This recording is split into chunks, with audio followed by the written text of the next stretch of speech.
Welcome to My Skine podcast. We still don't have a good name yet, right? In My Skine podcast show. In My Skine podcast show. The super dope, mega awesome Moleskine writers. Just two cool dudes on the sofa. Hey, your leg is on my side, son. Yo. I need a little bit more sack space. Dude, I was about to say that. I knew you was. That's why I had to jack you before you could say it. I'm kind of hungover. Why are you hungover, Mr. Phil Hips? Last night. I was there. I mean, trust me, I was there. Oh, man. Okay. I saw that thing. I think most people call that dancing, but what you were doing, that's not actually dancing. Yeah, that was just moving around and drunken belligerence. It was fun, attempting to stay vertical is what it was. It was fun. It was fun. Really? I'm glad you enjoyed yourself. Wait, I'm trying to get my Twitter client here working, and it ain't working. It's starting to make me a little peeved. Anyway, I'm going to dedicate this show to my good friend, Philip's good friend, Melissa 808. Yeah, Melissa. Yeah, Melissa. What's her nickname? I'm not going to tell people. Yeah. That's mean. Oh, yeah. Anyway, I'm going to dedicate this to Melissa 808 because we had lunch. We had the privilege of having lunch with one of Hawaii's greatest food bloggers. Yeah. And we had this conversation over lunch. First of all, we ate lunch at Aloha Soul and Cuisine, and it was chicken and waffle Wednesday. Yo, can I tell you? It is. If you're in Honolulu, it's the best food ever. And I'm going to put my rep on the line and say this. It tastes better than Roscoe's. I've been to Roscoe's 100 times. Love Roscoe's chicken and waffle. Somehow my buddy Chef Sean over at Aloha Soul and Cuisine kills it. There's that spice and the sweetness on the chicken. So you eat it, and it has, this is sweet. And then all of a sudden he goes, hey, come here. Ooh, it's spicy. And it's just, beautiful. Mix that with a waffle. Nirvana. We're supposed to be talking about this. Yeah. Anyway, so we were having lunch with Melissa, and we got to this conversation about, I personally have asked a bunch of different people recently because I needed some information for my book that I'm writing.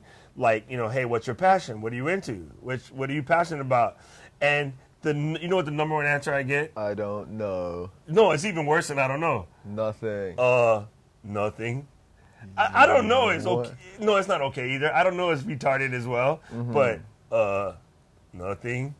And I'm like, you should be passionate about oxygen, fool. Otherwise, you'd be dead. Yeah.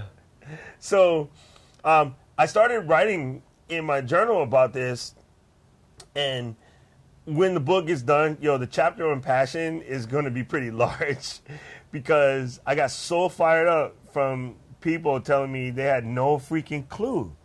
I mean, and that's kind of crazy because I have friends who would sit there and say that, but yet I watch them play like fantasy football. And okay, we won't say that that's a good or bad thing to be passionate about. If that's your passion, hey, own it. Don't be afraid, whatever it is. Like some people collect, what is Chris Ota, those little things that he collects? Dunnies. And he'll drive all over town to make sure he gets the right one. Yeah. Dunny. It's like a plastic piece of crap about X big. It looks kind of cool, but hey, if you're a collector, that's your thing. That could be a passion. I have I have Swiss Army knife passion. Really? Because I switch in and out from different things. But I'm a naturally passionate person. Naturally passionate person by nature. So I have multiple passions, and I don't want to give one any more weight than the other. Like, I'm really passionate about sake, as you know. At the moment, I'm really passionate about writing, like, trying to get this whole writer thing down, which is the whole reason why this podcast exists, first and foremost. And I have another big one, but I don't want to make anybody cry yet, so I'll save that for you. What are you passionate about? I'm passionate about helping people realize their self-worth. You're an asshole. Why am I an asshole? Because that's what I was going to say. That's me, dude.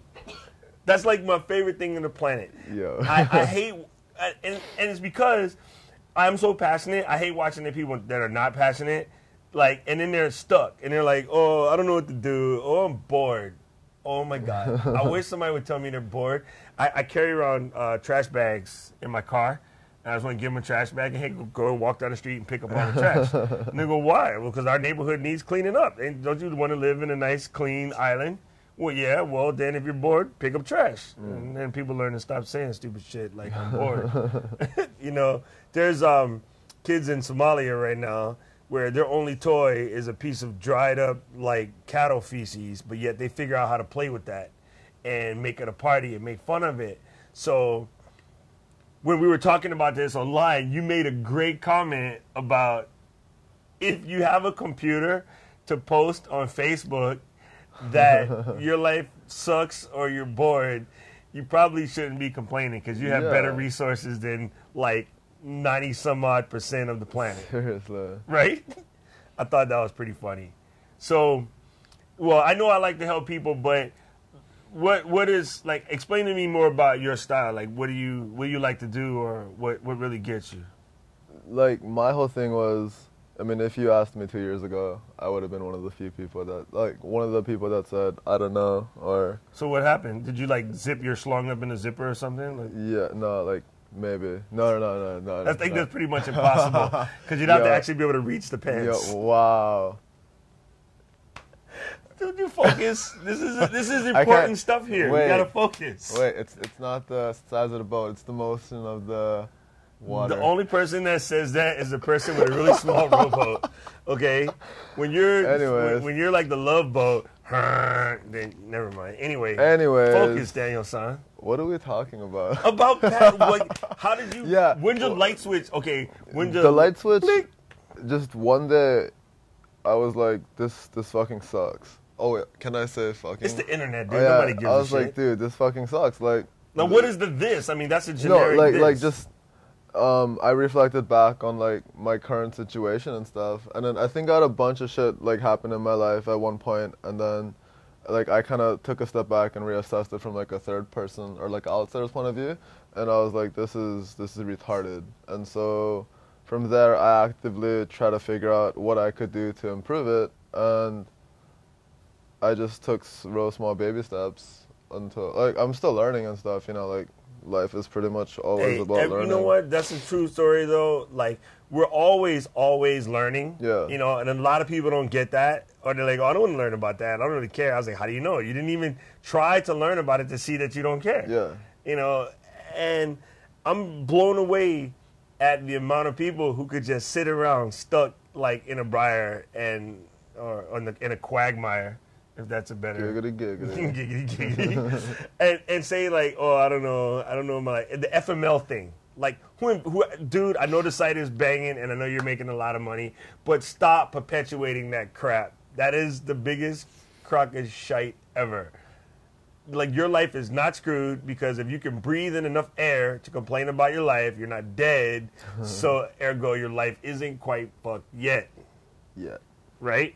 Now, the only chance you would ever be able to actually say FML is when you're dead, but then you can't say anything. So, because prior to that, you're alive, so life can't be that bad. Right? Yeah, because I like living.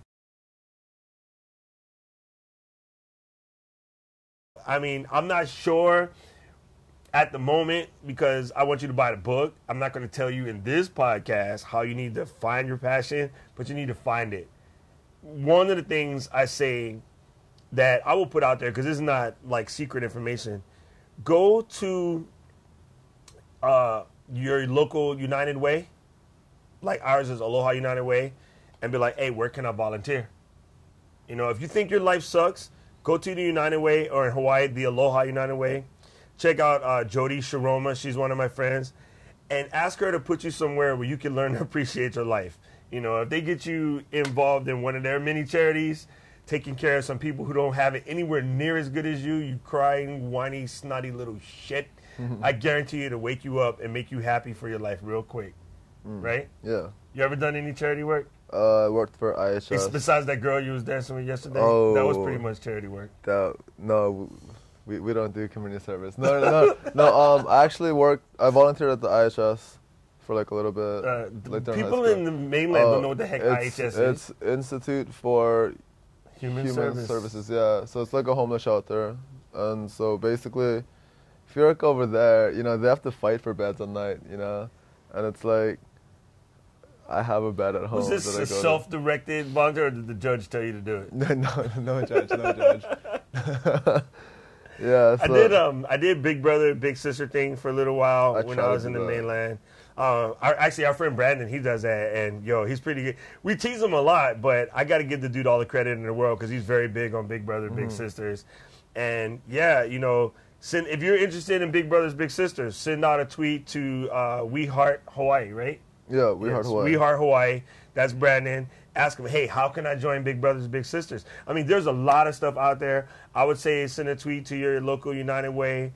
You know, do some searches on the online volunteer.organization sites. Find a charity and give something. And I think that's part of the reason why people don't have passion anymore is like when I was in the Boy Scouts or the military, like we had forced community service, like you had to do it. So you were always involved in a charity, and it helped you appreciate, you know, whenever you do any type of charity work, I mean, it's good for your soul. Yeah, it is. You know, not the SEOUL soul like where you come from. I mean, like the real soul. Both, yeah.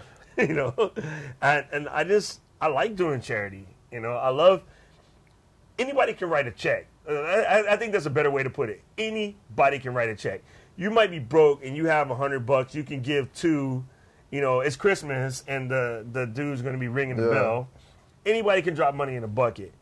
Go to Salvation Army and ask them how can they actually help with these, right? That's charity. I think that's a lot better. Of course, they need the money, so I don't want to say that money's not the answer, but I think getting your hands dirty gives you it makes you appreciate life in a big way, right? Yeah, it does. It does.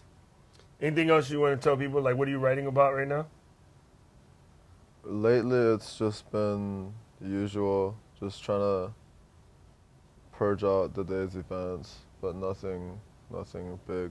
You know, what I'm currently writing, which I think we should save for the next show, is because this will be the first, like, December action. Yeah. I'm writing this has been my year, and this is what I want to get started for the next year. Like, my last resolution was to try to read 100 books this year.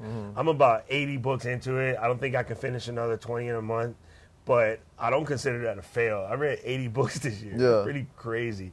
Considering I grew up as one of those kids that said I don't like reading. And I always said that till about maybe 7 years ago. I said, you know what, I'm going to stop making that excuse, and I started reading stuff. And, yo, it was interesting, and what it was somebody told me, you got time to read all the Sports Illustrated and computer magazines. You can read a regular book. And I started reading regular books, and now I want to be a writer, so what the hell? Yeah. You know. Anyway, you can find us at twitter.com/InMySkine. That's INMYSKINE. You can also find me, twitter.com/DocRock, DOCROCK. I'd like to thank you guys for watching, and we'll see you again next week in my skine. Keep writing. Keep the pen moving. Craziness.